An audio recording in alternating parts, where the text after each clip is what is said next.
Joining me now is Israel's Deputy Foreign Minister, Sharren Haskel. Sharren, great to see you again.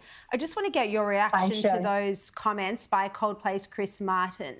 Do you think they would have made Israelis feel uncomfortable to be told that they're human and they should be treated equally? I think I felt, and I think many Israelis personally felt, a bit humiliated.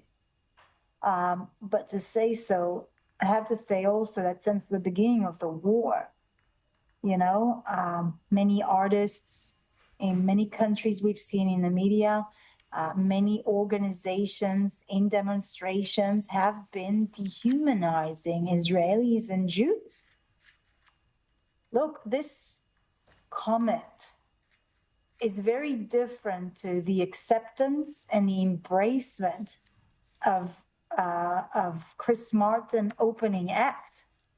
The opening act for that band is a Palestinian singer who anyone can appreciate her music and everything. He's been embracing her, didn't call her that she's a human being, but have been sending love, and publicly supporting her, her work. And obviously, you take it for granted. Yes, she's human. Of course. But it was only when an Israeli was on his stage that he reacted so differently, so awkwardly. You could see that doesn't come naturally. And you could see that he's very, very carefully picking his words.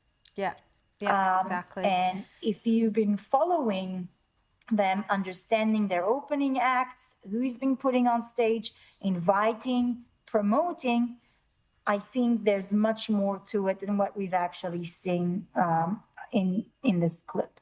Oh, good point. I didn't realise that. Sharren, Israel has been fighting a tough war funded by Iran on several fronts over the past couple of years. Did you find it confronting to see the Iranian president welcomed with open arms by China, Russia, North Korea? In total, 26 nations were at that meeting hosted by President Xi today. Yes, of course. Look, I think that we can see some polarization in the world with everything that's been happening. And what you see in Israel, it's not just about Israel. Iran has been sending its tentacles all around the world, in the European continent, the African continent, the Asian, the American, everywhere. They've been supporting radical groups, training them, arming them, financing them.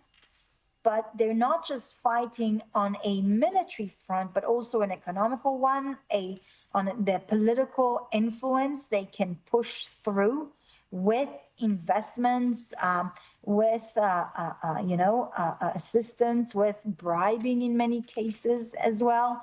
And unfortunately, more and more countries are opening their gates to this dangerous, violent regime.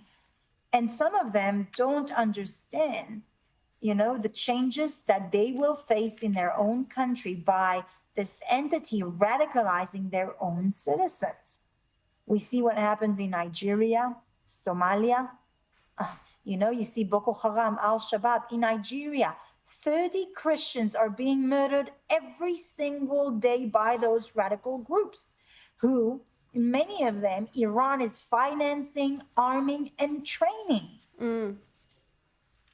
It's been very disappointing. And I think that many people, 50, 60 years from now, are going to be extremely puzzled to see and to try and figure out and understand how such a dangerous jihadist Nazi regime that's abusing women, torturing, raping them, is being welcomed with open arms and accepted that way. Yeah, no, it was a terrible display, particularly today. And I'm going to come back to that topic with other guests a bit later. Sharren, I just want to ask you about some comments that your Strategic Affairs Minister, Ron Dermer, has reportedly made.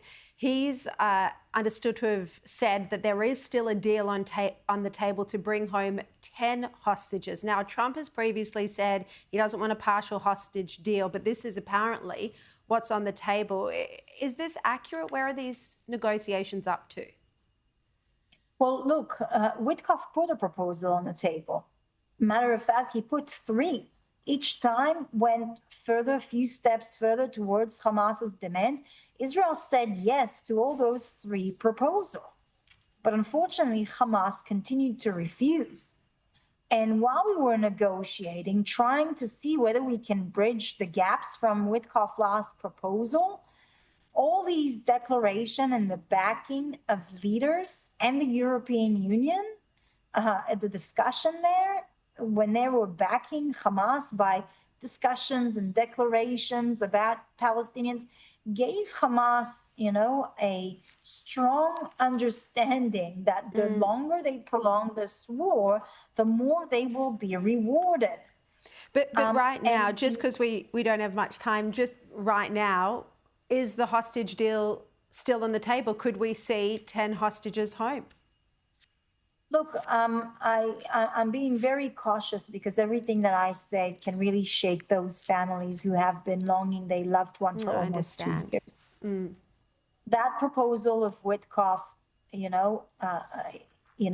Hamas would have said anything towards it, I think the discussion would have been reopened. But unfortunately, from what I see, Hamas continue in his refusal to go into the proposal that was put by the Americans. All right. Sharren Haskel, always love having you on the show, and I really appreciate you giving us your time. Thank you so much.